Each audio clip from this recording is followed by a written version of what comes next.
Islamabad police ने खातून जज और पुलिस अफसरान को धमकाने पर इमरान खान के खिलाफ दहशतगर्दी के मुकदमे की नौयत और मुमकिना सजा पर अपना मौकफ जारी कर दिया। इमरान खान को कितनी कैद हो सकती है, क्या सजा दी जा सकती है, कितना जुर्माना पड़ सकता है, इस्लामाबाद पुलिस ने वाज़ेह कर दिया। इस्लामाबाद पुलिस के मुताबिक केस के संगीन नताइज मुरत्तब हो सकते हैं, इसे संजीदगी से लिया जा रहा है।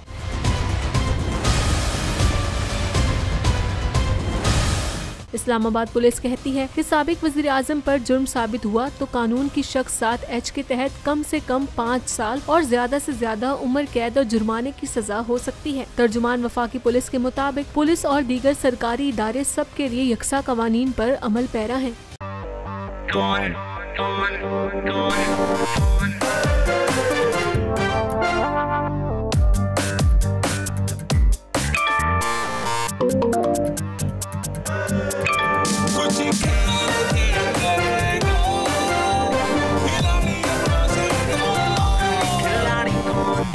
यहाँ सबको सब कुछ चाहिए, फेम और पैसे,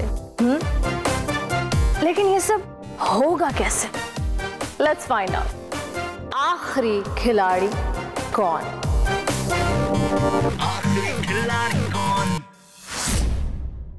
सबसे ज्यादा व्यूज, सबसे ज्यादा रील्स और सबसे ज्यादा रेटिंग के साथ बोल्ड अब भी नंबर 1 पोजीशन पर बरकरार। सब्सक्राइब करें और बेल दबाएं ताकि कोई खबर रह न जाए।